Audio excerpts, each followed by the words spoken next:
Welcome to the Better Sex Podcast. My name is Deborah Catt, and I am your shameless host. This podcast is where we have unfiltered conversations about sex and relationships and all the possibilities of sex and relationships so that we can help you figure out what works best for you so that you can have better sex and satisfying relationships on your terms. I truly believe that a sexy world creates a happier, a safer, and a better world. So if you want to do your part in creating a safe and sexy world, please hit like, subscribe, and leave a comment. Today, I am just so delighted to have Joseph Kramer, PhD, on my show talking to me. He is one of the world's foremost teachers of erotic bodywork. In 1984, he founded the Body Electric School in Oakland, California, and has trained professional massage therapists and erotic body workers for years and years. This all started as a response to AIDS, and we'll talk more about that. Because over the years, Joseph has filled more than 100 hours of erotic bodywork demonstrations and solo sex teachings. All of these are now part of the library on eroticmassage.com and orgasmicyoga.com. This is a new way to learn about your own body, about your partner's body, about sharing touch that feels good to both of you. So part of why I'm so delighted is because Joseph has really had a very direct impact on me.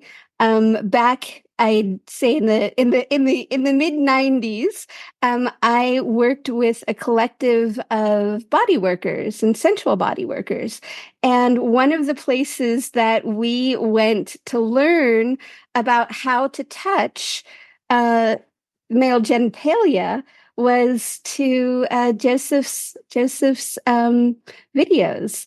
And so it's been a really profound experience in learning how to actually, I learned so much about cocks and how to touch them and how to interact with them, and even had a deeper understanding of the experience of what a cock was all about from your work. And I just really want to appreciate, that you've been one of the people who've been willing to step out and teach and talk and educate about sexuality in just such a profound way. And I could go on about the Body Electric, but I'm going to pause for a moment and say thank you for joining me. I'm so happy you're here. And, how did you get here? Like, what was your journey like? Deborah, I'm very glad to be here, and your enthusiasm is contagious. I'm feeling it. Um, I was this academic type. You see a PhD after my name. I studied philosophy and I studied mathematics, and I was in my head. And I remember coming to Berkeley and getting a massage. My academic advisor was sitting with students, and he said, I just went to Esalen and studied massage. And if any of you would like a massage, I'd like to practice. And people got up and left. They were nervous because this is an academic situation. I go, I would like that. And he said, it has to be on a massage table. And I thought, in my room, I could take the door off my closet and put it on my desk and tie it up and put blankets on it. And that's what I did. And he came and gave me a massage. And I had never had a massage before.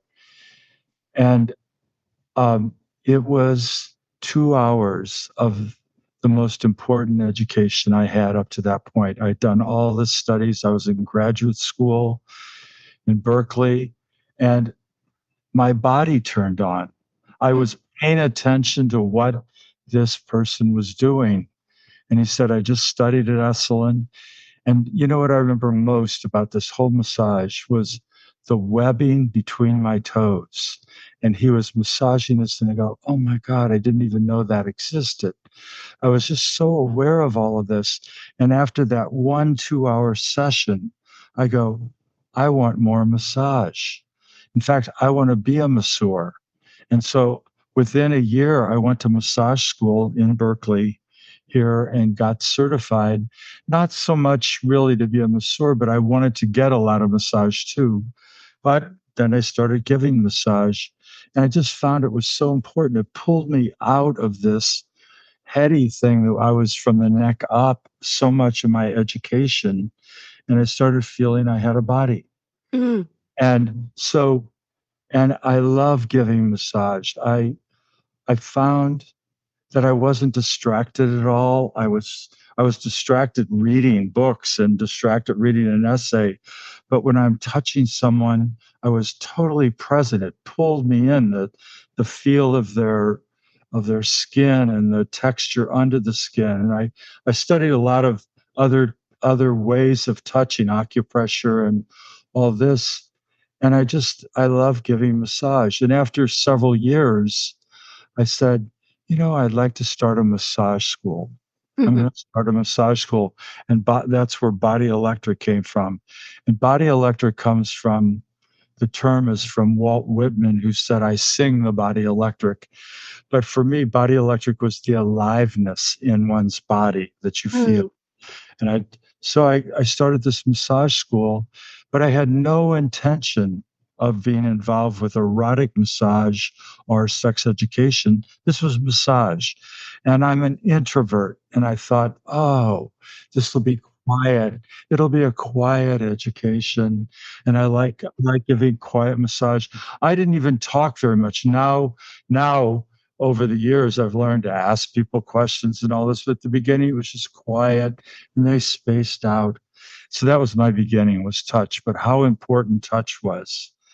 But then the next thing that happened, though, was I was running the school, and some of the people in the school were gay men, but AIDS hit San Francisco in the Bay Area, and I'm in Oakland. And I go, I know that touch is not a way that you get AIDS, Mhm. but people were afraid of each other and they were afraid of touching. So I thought, all right, I was very afraid. I'm paranoid about police and all this. I thought, I'm going to teach erotic massage so that so that men who had AIDS and men who didn't would have ways of touching each other, because massage was so important. And I actually, in my classes, I advertised men with AIDS and men without AIDS. It was just men were invited to come and get massage. And then I had another class that was massage on people with life-threatening illness that everybody took who wanted. And they did work with people who are dying, because people were dying and all this. That was a different type of massage.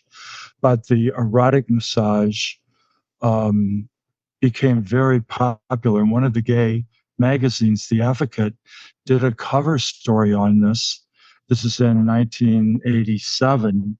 And people all over the United States invited me to come and teach erotic massage in their city. And I developed this 2 day class where I came and taught a massage, where people learned a massage. And it really was like, and I made it up. I mean, I had people, I said, oh, I know how to do different rebirthing breath. So I'll have breathing during it, because for me, breathing keeps me present. And I know if I'm doing erotic massage, a lot of men would go off into fantasy or go somewhere in their mind. But if they're doing a breathing during the massage, it kind of interrupts that, and you have to be present and feel your body.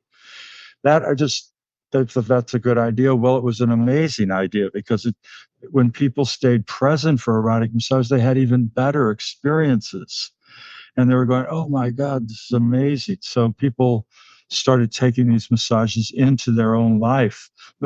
Massage wasn't that big a deal at this time, but Margot Anand and other Tantra teachers, there was no Tantra there was no massage in tantra massage, but they were in Marin in this area, and they started doing massage. Some of the people from their organizations came and took classes with me and started doing erotic massage.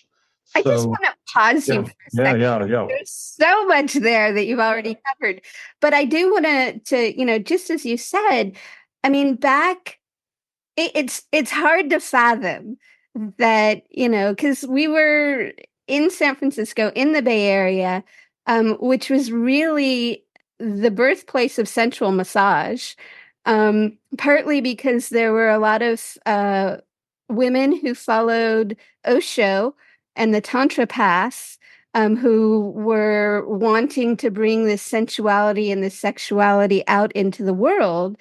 And I didn't realize, but it makes perfect sense that your work came out of the healing aspects of touch around the AIDS epidemic, as well as it sounds like hospice. Yes, yes. There wasn't such a thing as hospice. That came later, but it was helping people die. Mm, I named a new profession. I called it sacred intimates. And sacred intimates were people who worked with your body to help you maybe teach some sex education, but also maybe to help you die. So sacred intimates were people who were there for you as you went, just they were like it was like hospice. mhm. Yeah. I felt that massage was about there was something about solitude because you're not staying present to your partner during massage. You're going off into your body and into this realm of solitude. And there's times, I think, in relationships where people need solitude, even the most passionate lovers. And so, if people, that's why to give your partner a massage is not it's to be help them to be safe and all this, but not necessarily to stay connected to you. Is to let them go into their solitude, into their body, into their experience. When they come back, they can share that, and then they could give you that experience of solitude. But I think that's what I really liked about massage, and even erotic massage can be that you go off into you just feel your erotic body vibrating, separate from doing anything with it. You're just there. You So just I just wrote this piece about receiving and sort of the dance of giving and receiving because, as the receiver, it for many of us, it can be a little edgy to just be the one receiving, to allow ourselves, as you're saying, to have the experience of our own bodies, of our own eroticism. And but receiving is such a generous act, right? It is so generous to allow your partner to give to you. And I think that's something that is so underrated and so misunderstood, especially in our culture of, you know, I got to do it myself, or, I've got to give back. But just to purely be in the receptive mode is a very generous act. I want to go back to what you said a moment ago when you were talking about and bring two pieces together, and that is the breath and also the experience of touching another body and feeling the heat and the texture underneath your hands and allowing that and allowing yourself to be impacted by that, right? Allowing yourself to feel the exquisiteness of that living body underneath you is just such a profound experience. And I so there the was idea. one other thing I wanted to also mention. Sorry, I don't mean to cut you off, but just this idea of bringing your energy in. I know a lot of times we have this idea of what sex is supposed to look like, right? And oftentimes we have the model of two bodies coming together and being very connected.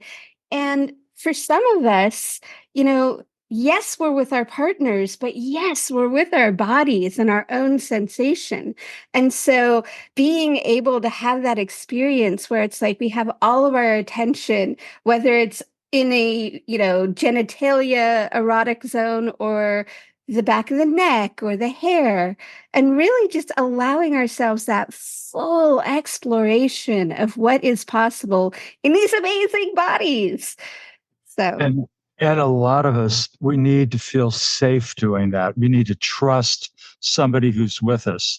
And we go, I mean, some people go to a massage parlor, not a massage parlor, but to a spa or somewhere and get a massage. But it's even more wonderful if it's somebody who you know and love, and they're not intruding, they're giving you a massage and you're receiving. Yes. And what I think is most important is that the relationship switches. Oh, and then tomorrow I'll give you a massage, that there's this back and forth. And I think so many people, young people who fall in love, they have a wonderful sexual encounter and they go, oh, I want to have even more sex with this person. And I think that should be broadened to say there's sensuous, there's touch is really important. So how can you pleasure this person in other ways? As you said, neck and shoulders or belly or foot massage, you know, and because when we bond with somebody and we're really close, it's really wonderful to how can I pleasure you? And then how can you pleasure me? But and then it allows me just to feel my foot while you're massaging it, for example. Whoa. So I actually think I think when people are getting married, for example, out instead of giving them a microwave, you should consider giving them a massage table. I love that. And I want to, one of the pieces that you really brought into my life through Fire on the Mountain, is that Yes, yes. okay? So it starts with ritual. It starts with creating a container. And like that was the first time I'd ever considered that and how to make this a special experience. And for those of you who are listening, what I'm talking about is in the beginning of the video, there is two beautiful men coming together, basically sharing their desires and their fears and their boundaries. And it was, this is something that we often do in Tantra, but that was the first time I had seen it. And it really made an impression on me in that, oftentimes we are not this explicit about what we want and what we're afraid of, and when we share these things we expand the vulnerability of what's possible between two people. And this idea of yeah, so I think I'm going to leave it there. Do you have anything you want to add to that? Well, I think when people have sex and they have good sex, it it it often goes into some habits come in because our greatest hits we go back to how we do it. But if one person is just receiving and it's their time just to receive, and then later one person is just giving, which happens in massage or erotic massage, it allows for it doesn't, I guess it could be habits, but I find it's a little different. It just allows me to go into myself. So I think anybody really involved in wonderful sexual relationship, and many people who are involved in wonderful sexual relationships also are involved in touch relationships because you're pleasuring that person's body, you Mhm. know. And one of my teachers, my main mentor, was a therapist in San Francisco by the name of Jack Morin. He wrote The Erotic Mind. And he said, there's hot sex and there's warm sex. That was his term. And warm sex, he meant was sensuous. And Hmm. he said he studied long-term lovers, people who've been 30 years together, and he found people who had long relationships were really into warm sex. They had hot sex every once in a while, but you have warm sex, which he meant intimacy, sensuousness, and I like that. So uh, I didn't think massage was second rate, and then there's intercourse. I found all of it important, and but what I learned is something else. As a sex educator, I learned that a lot of things in the area of sex are about sexual arousal, and you have to be aroused to learn them. So to read something on on Google online or in a book, or to hear somebody say something, it's not really learning. You learn by doing something. When you're aroused, you learn arousal skills like being creative or playful. To be playful, you have to be aroused to learn to be playful. When you're aroused, you just sort of go, yes. And so what I found is erotic massage is a place where someone is massaging you and you're relaxed, and they're keeping you aroused. So now you can try out different skills and play. So Mm-hmm. I found erotic massage was a good place to learn things, and also masturbation. So you're aroused. Now's the time to really learn. Oh, I'm aroused. I want to now try this out or that out. Especially getting out of habits. I think habits are deadly for relationships.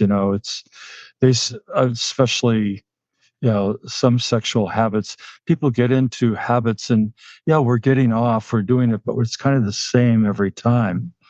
Nope, let's be more playful, and I think that's and creative, and I think that means so erotic massage, giving someone erotic massage is a time for them to try out things. For example, I have a thing I call erotic massage dancing.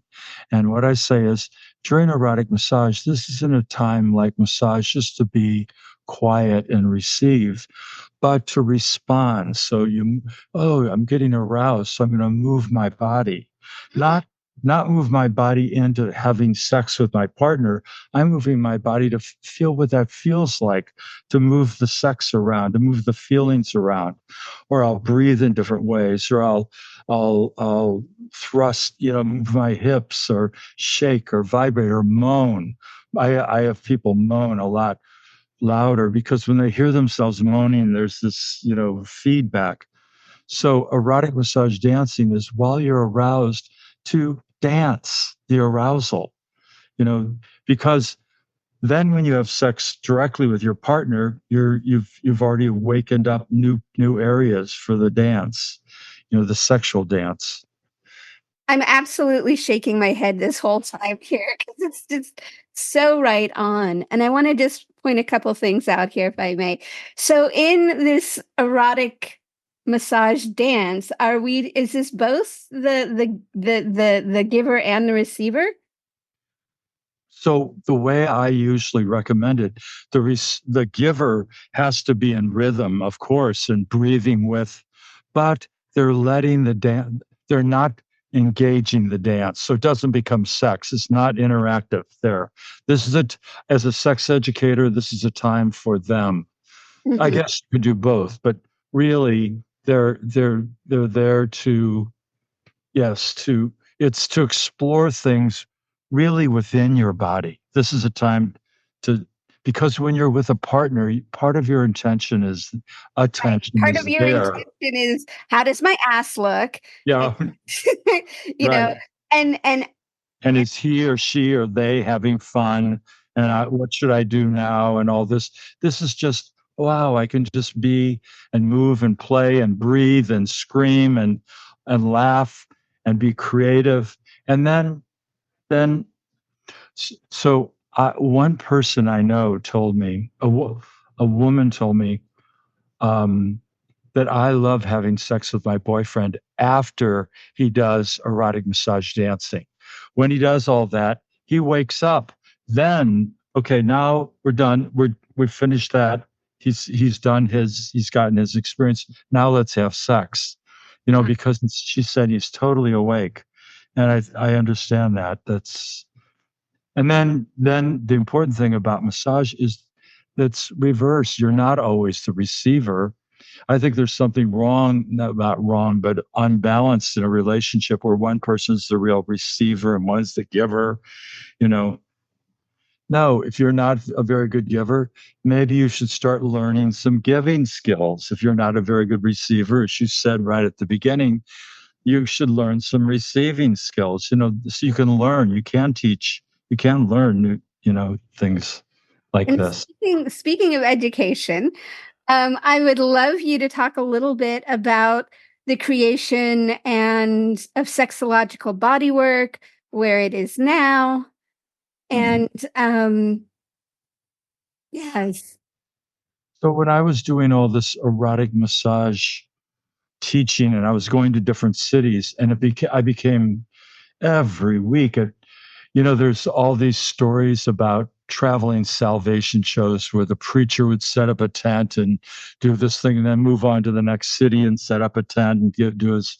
I felt like it was a traveling salvation show because I would be in Philadelphia and there's 30 men. When I first started, it was men. My one of I was identifying as a gay man in the 80s and 90s, but I had a lover, Annie, Mm-hmm. and we did erotic massage also. So then I did erotic massage with women, with men, and we taught erotic massage together. But it was mainly at the beginning erotic massage with men. And what surprised me is some of the things that happened because in this massage, because it wasn't, as people had extraordinary experiences during the massage. And I found the power of, I call it non-romantic massage, where it's not about connecting with a partner. It's this erotic massage dancing kind of where you're just having this session. And it awakens the inside of your body. It can connect the heart with the genitals. People had visions. This is the era where lots of people were dying also, but and the breathing also rebirthing. Breathing but can cause big experiences. And at the end of the massage, I had people do what I called the big draw. I started this thing called the big draw, and it moved into Tantra and everywhere. Everybody's doing the big draw, but it was where instead of ejaculating, these were men, instead of ejaculating. And the reason I didn't have ejaculation is semen could have HIV in it. So I go, I don't want to have a room, where people are ejaculating. So I wasn't like a Taoist in the old days, but we're going to do an alternate. So at the end of the massage, as the experience built up and the breathing built up and the arousal built up, I had men take a deep breath and hold it and clench the muscles of their body and tightly, and then relax and then just feel. And that experience of relaxing and feeling, people had extraordinary experiences. And Yes, have you had that experience? Have you had that experience? I've worked with clients, and that's something that I teach, and it's something that I have modified for when you're by yourself, and when you're with a partner, because as you said, it is an extraordinary experience, especially for men who've been really this idea that of what sexuality is for men is often about ejaculation, and it's often about pushing out. And so there's something really for my clients, the experience has been like, pulling in and having that inner experience, because for many men, it was the beginning of learning how to have a full body experience, a full body orgasm. And it's also when I work with couples, it's been very exciting for women to actually get to watch their partners have pleasure. Because so often when we're in, especially heterosexual style missionary sex, or doggy style where you're not facing each other, we're often, we've got our eyes closed, or maybe we don't, but like to actually witness your partner in pleasure it's first of all, it's super hot. Um, and it's such a beautiful experience. And, generally speaking, both parties then get to like, float through the rest of their day. And as we cultivate this energy, this sexual energy, there's so much that's possible in that place, right? Not just in connection to each other, Yeah. but when we're in this place of pleasure, it's a lot harder to be mean to other people. Like if you go to the store after an orgasm, like everybody in the store is going to be looking good, and it's where you may have been a little frustrated because things take a little longer, you get to stand there and actually admire the colors and just being with people. And so I really believe, again, I personally believe that, more pleasure is a better world. And so cultivating this is so important. So as you were talking about, teaching people and bringing it into the educational world, what makes sexological bodywork um, different and extraordinary? Well, first of all, I was teaching this erotic massage, and I found it a wonderful place for as a sex educator. So I was using this as sex education, but as you said, people are having extraordinary experiences in a variety of ways. And I thought, and I educated a lot of people who were doing this, but they felt an awkwardness because it was illegal to Mm. offer this, Mm-hmm. especially professionally. I mean, not just to a lover, but if they were, I was running a massage school, so for professionals, but some people wanted to do this professionally. So I thought, how can this be legal? Well, I decided it can't be in the United States. I went to Germany. I went to Berlin, and I didn't know German, and I went to German school. This is in the mid '90s because I was going to open a school there. Well, what I didn't realize is people in Germany speak English better than we speak German, and I didn't need to do that. I couldn't learn German. I wasn't very good, but I did start teaching in Europe.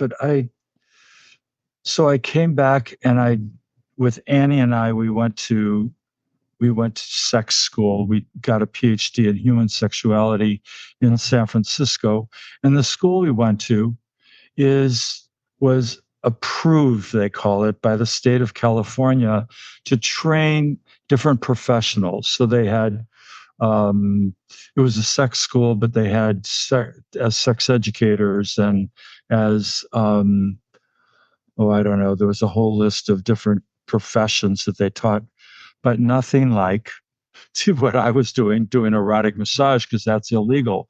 So I went and asked the principal, I asked the president, I said, what if the state of California offers a profession where people do erotic body work?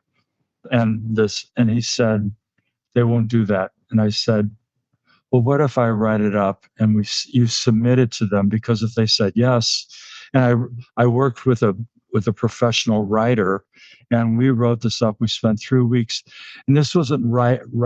We didn't write it, to be honest with you, for the world. We wrote it for people in an office in Sacramento that they would be impressed and somehow say yes. But I remember the one thing I wrote, and I said, right now, the World Health Organization said there are 20 million people have AIDS right now, or wait, have died of AIDS or have AIDS, and 30 million more people in Africa and around the world are going to get AIDS. This is in 2003, so this is way after the beginning. And I said, we need to try everything possible in sex education to to go beyond this. We need people to wake up in a different way. We need to stop this. And that's what this profession, sexological bodywork, is that I put out. And they said yes. They gave the permission for this new profession just in California by people who went to this school. And that meant they didn't change the laws. They just said people who give erotic massage as an educational modality, that this would be legal in California. That's what they, and it still is. That is the key for people who are educated at that school. And there's people. So what I was really doing is I learned something when I was doing all this, and that is that all the sex education, a lot of sex education that I was involved with, wasn't speaking to some real problems I felt. I found there's things that I call sexual arousal habits, and it's habits people go into when they're aroused. And it's like holding their breath to get higher. Well, if you're playing with somebody, you can't hold your breath for an hour or two. You want to be in a high erotic state, or clenching, your thighs and squeezing the the the sexual pleasure out, or so there's a lot of tension in the body, or a lot of people weren't making sounds, because when we're aroused as kids, in puberty, we didn't scream out, and our families, our parents would hear it. So there's a lot of habit type stuff that I recognized people were doing, that they needed to be in an aroused place, like erotic massage, to learn ways of being liberated, and so they could then have better sex. Mm-hmm. And so, I so so erotic massage was one of the places. While you're aroused, let's now learn. And the sexological body worker is a coach, and watches and gives you some suggestions, or gives you homework assignments for you to do, so that you can learn this. And we're in this amazing time. I know a lot of people don't recognize this, but when we practice something, we can learn it. We can learn something. We can learn almost anything. And it might take 20 hours of practice. And a lot of people don't want to take 20 hours. They want to do it in 20 minutes, or 100 hours.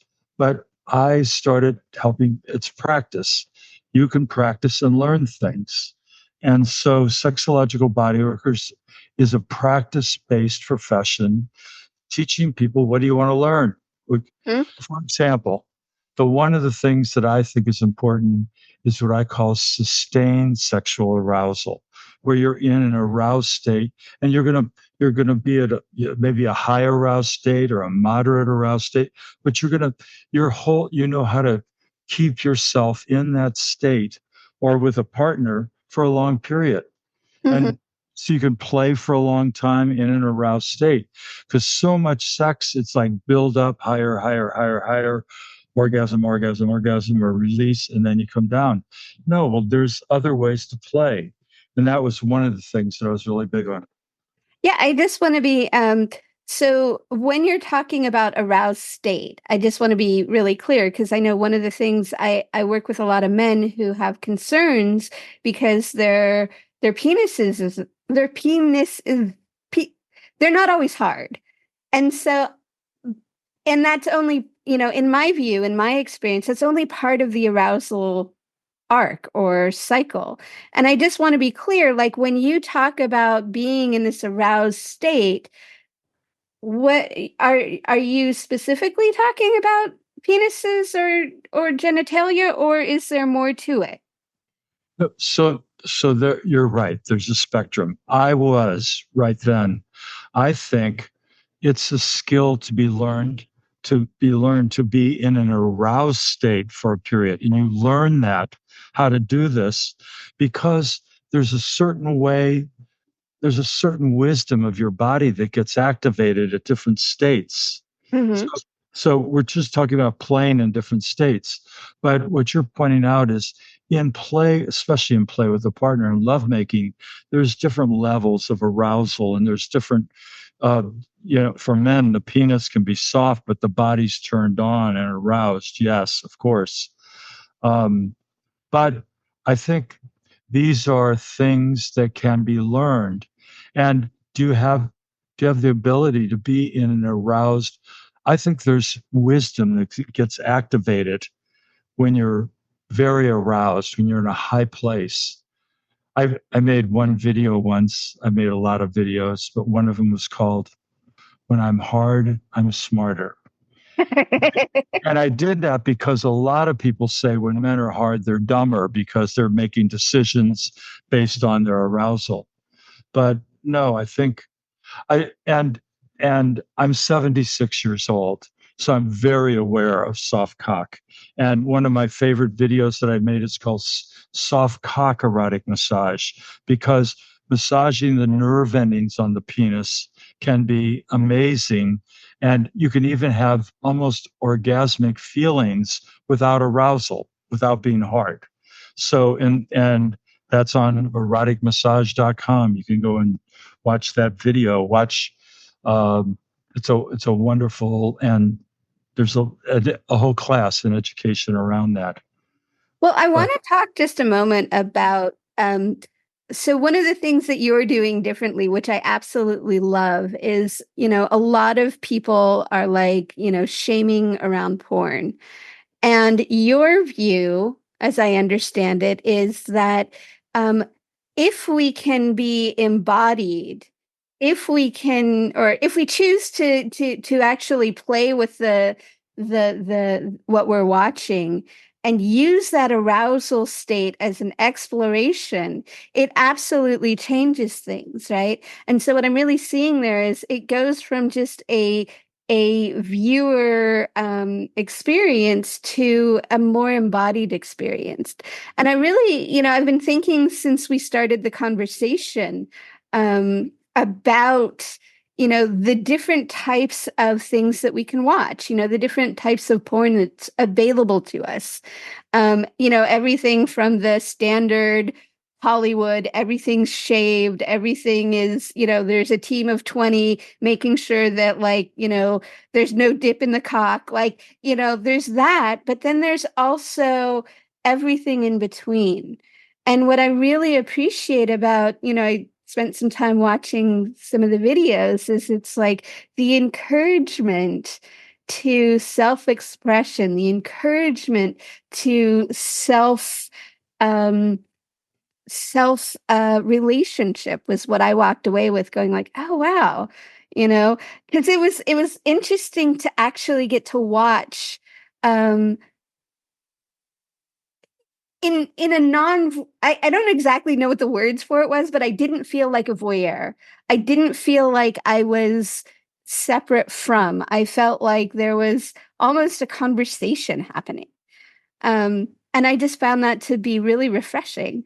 And so I'm wondering if you can speak a little bit about that, this what you're doing with embodied porn watching. so just how I got into this is when I was younger and starting Body Electric and all this in my early days of erotic exploration, I was not very big on fantasy. I didn't fantasize very much at all. And in the old days, I'm talking even before video, there was, magazines and stuff, but I just never that was not part of me. I was really into feeling things and very sensate. But when I reached my 50s, so maybe 20 years ago, when I was in my 50s, a long time ago, I started watching some porn, and porn became available at that time. There was all kinds of free porn on the internet. That became the beginning of this century. And I go, and I'm watching this, and this helped my arousal. I go, oh, I can find something that I really like. Oh, this arouses me, and I'm into it. And so I started doing this, not a lot, but I started doing this, and I felt the cultural stuff. It was still negative about it, about porn. But then it hit me what I really didn't like about porn. And what I didn't like about porn is the goal of porn Mm. is to grab your attention and arouse you. That's the goal of, well, I'm fine with the arousal part, but the grab your attention. And so my attention was in the porn. And here I am masturbating, and I'm not paying attention to the arousal in my body. I'm forgetting my body, in fact. And this is what body electric and all this, I wasn't paying attention to that. And I got embarrassed, not that I was watching porn, that I was forgetting my body. And I started talking to people and friends, and they go, oh, well, that's what porn is. They grabs you and pulls you into the porn, and your attention is there. And I thought, so, but at the same time, I was doing this erotic massage work and knowing that when you're aroused is a place to learn. And I thought, oh, here's porn supplies arousal. Is there some learning that can take place here? And so I figured out some things for me. The first thing is don't watch porn lying down or sitting down. I watched porn standing up. I stood up, and I found when I was masturbating and watching porn, I naturally moved, and it started moving. And it was like erotic massage dancing. It was like what was going on in the massages on the table. So and it really felt good to move. So I was aware of my body somewhat. I was still, but I was still in the porn, but I would come back to my body. So then I decided I needed to pay attention to my body more. This is just me first. Then I started teaching this to other people. But the second thing I said, okay, I'm going to every once in a while, every 2 minutes or something, I'm going to do 5 breaths where stop watching the porn and just pay attention to my body and notice. So I'd just stop. I'd look away. I'd stop the porn. When I was working with other men about this, they go, but something might happen during those 5 breaths. I go, that's why you have the space button. You can stop the porn. You're not going to miss anything. And you do the breaths, and it's kind of like a mini, what we call body scan, but you're noticing. And people started having this. Men, by the way, men at first were doing this, and then men and women again for both, but started recognizing, wow, I've been masturbating for a while, and that masturbation has a feeling that I wasn't noticing. It just feels pretty good. People were like, so that 5 breaths where they were bringing their attention to their body, I called it a pendulum, where you're swinging from the porn to your body, and you just notice your body. Then I said, after 5 breaths, just go back to the porn and watch some more. So I was not suggesting that anybody has to just give up porn, but every once in a while notice their body. Well, here's what happens after a while. If people are really good, they're charging up their body with arousal and moving and standing, but they're watching the porn. Eventually, a lot of people, their body's more interesting than the porn. In Mm. other words, they're looking at somebody fucking or doing whatever they think is exciting. But when they come back to their body, oh my God, this is real. This is really. I was listening to a song by John Mayer. Your body is a wonderland. Mm. Beautiful title. I love your body. So I think a lot of them, they come back, oh my God, my body's a wonderland. And there's this paying attention to their own body for a while, and then go back to the porn for a little more arousal and then come back. So a lot of people didn't do 5 breaths, but did a lot more of just enjoying their own body and noticing what's going on and dancing it and moving because they're standing. And Mhm. then I decided I did more things. I'm a masseur. I'm going to, like, want to massage my belly, and I'm going to I'm going to massage with one hand, I'm masturbating with the other. And so I recommended different things like shaking. Every once in a while, shake out. When you shake, it moves everything around. Um, and I had, if when men orgasmed, I had what I called uh, let it fly orgasm. I said, half of men are grabbing a tissue or a towel during when they're masturbating to catch the semen. No, just let it fly. Have this wild orgasm, and then go, oh my God, it's so much different. I said, yeah, you were cleaning up during the orgasm. So I I developed about 30 different things that people could do during orgasm. I want to tell you the best one. Oh, you Okay. haven't. I'm pretty excited. I have to say, I'm pretty excited about the wild orgasm. Like I, Yep. I can just, I can just imagine, um, the freedom that that gives somebody. And it's so funny. We really haven't hit much on this, and I don't want to go back there, but just what I'm realizing in this conversation is there's so many subtle places that we shame male sexuality, right? And it's so it just doesn't serve us. Like it doesn't serve anybody to shame sexuality. But like when you were talking about this idea that, an aroused man was like, dumb because he didn't have enough blood for both heads. Yeah. How many of these very subtle things do we say about men's sexuality? And I'm just really thank you so much for I think lighting that up for me. it's not only what's said, but what I was feeling when I was doing this, and when I first started doing this, is I would be masturbating to porn, and I felt this was kind of paltry. I was here, I did this, and I came, but I wasn't paying attention to my body. I thought I'm having paltry sex. Mm. And you know what I mean? It could be sex is a better thing than this. And so when I was moving and dancing and playing and watching porn, but then coming away and it was, and letting your orgasm fly and massaging yourself, I was engaged. And so I got to define my sexual experience rather than sitting or lying down.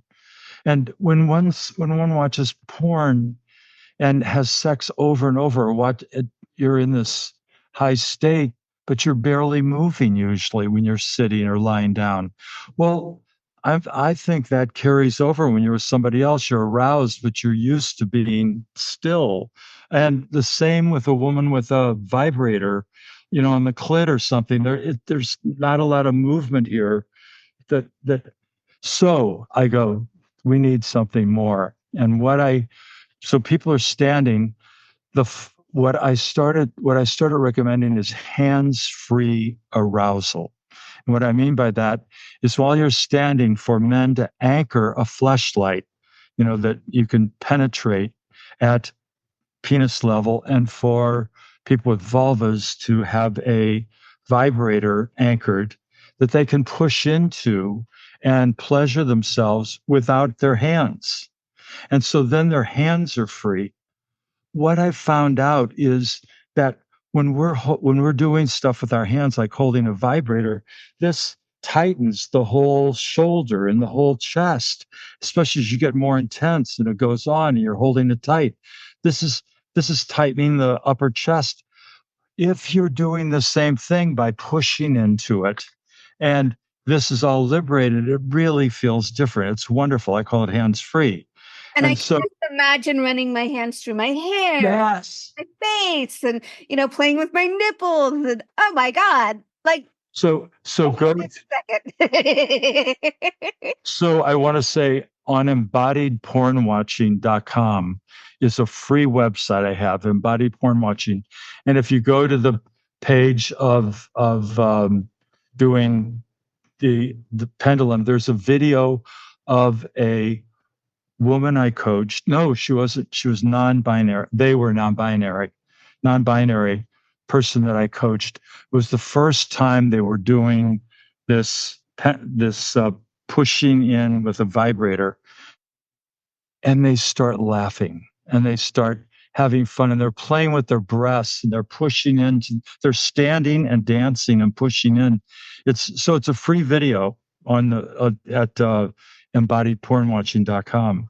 It's a wonderful example of, and it's the first time they did this. It was like, oh, I thought, yes.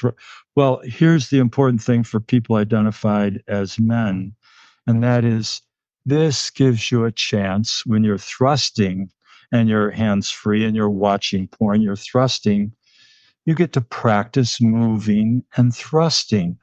And you said earlier in the beginning that you learned so much about penises from my videos or from me. What I've learned as I went on is how many men aren't very good at thrusting. They might be able to a little bit, but thrust this dance. And so here is a way that somebody watching porn can practice thrusting and still massage themselves and shake out, but they're thrusting, and when you're moving, you're actually playing with your arousal level, because you don't, okay, you don't want to go too high. You want to control.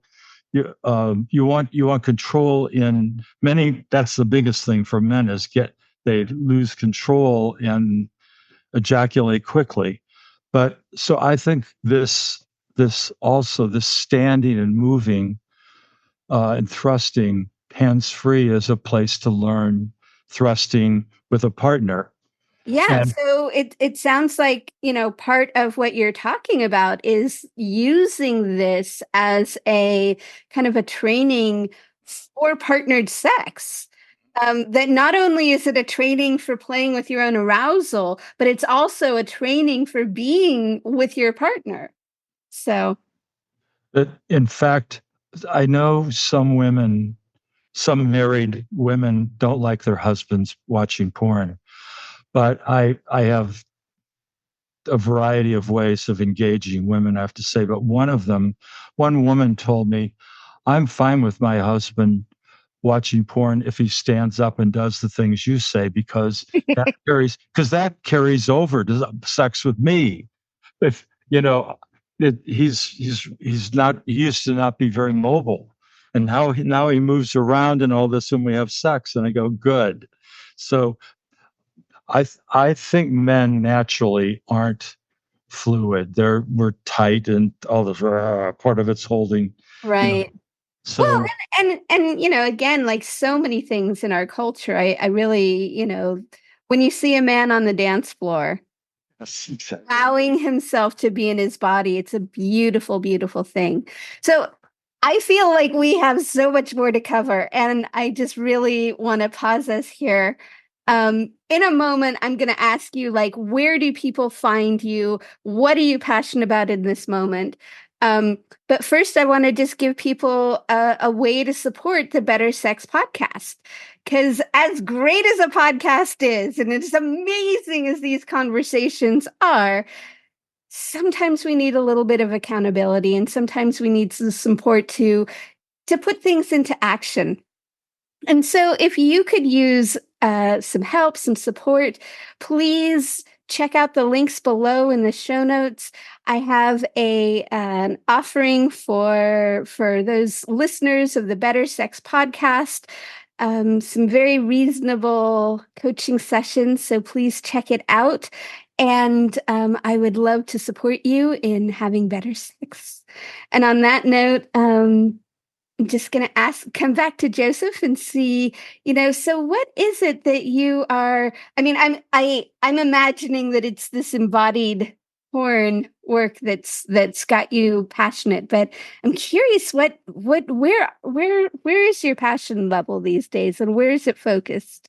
I think right now it's encouraging people as much as possible to touch each other.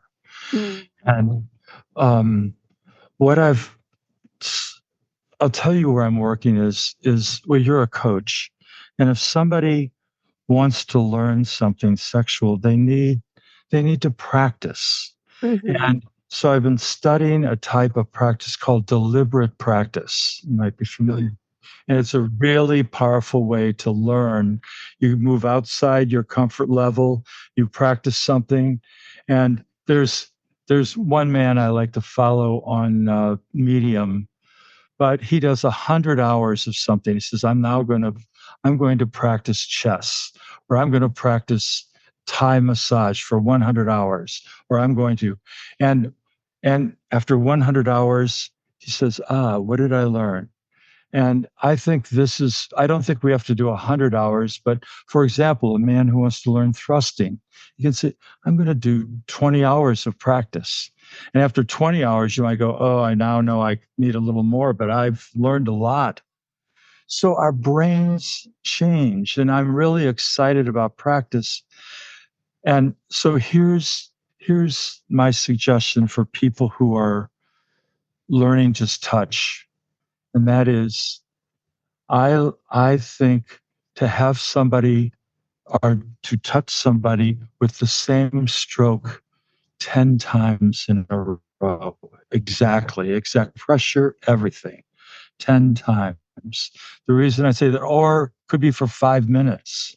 Mm-hmm. And it could be gently, or it could be just on the belly or the arms, but you're doing the same stroke and maybe with breath.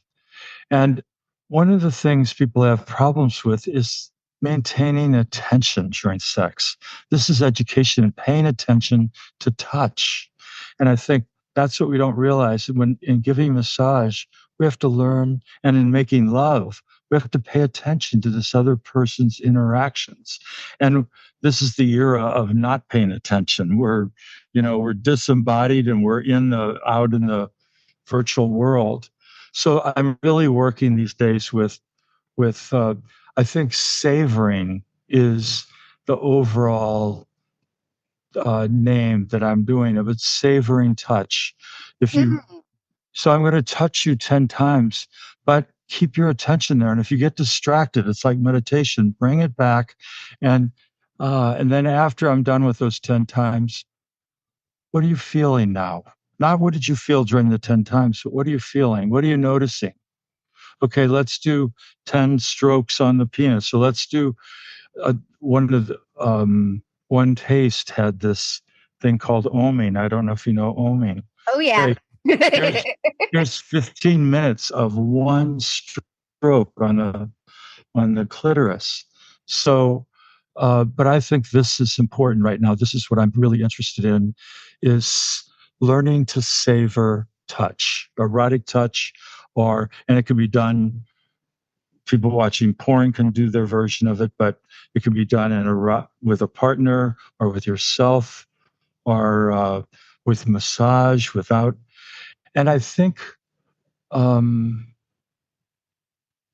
lot of people grew up in families or in environments where touch wasn't important. We need to learn touch. And you described going to the grocery store and having your heart open after a erotic experience. I think we need to learn to touch our friends too. And parents need to touch their kids. I know there's baby massage, but even the 3-year-olds and the 6-year-olds and all this. And there needs to be appropriate, of course, touch. And I just think this is, and there's ways to learn this. You want to know how to do a back massage or a foot massage? There are 50 videos on YouTube teaching. Go and look and try one and try the next one. But and ask your partner, how is this? You like this? And I think this is, you don't have to have a partner that lives in your house. You can have a massage partner, somebody who you do massage on, or they do massage on you, or friends with benefits. Here's friends with erotic massage benefits. They do some erotic massage on you and you on them. But I just think we can learn, to be human. What I see us is more and more becoming disembodied. Our attention is pulled into 1,000 different things we can see on television or in the internet or on our phones in different ways. And subtly, we're doing what I said happened with porn. We're forgetting our bodies, and and there's not enough value placed on that. People don't even feel this value in their own body because there's so much magnificence out there. You can watch. I was watching Game of Thrones with my sister this last week, and I go, "Oh my God, this is amazing! I've seen it before." There's so much out there, but while I'm watching Game of Thrones, my body didn't exist. I was watching that.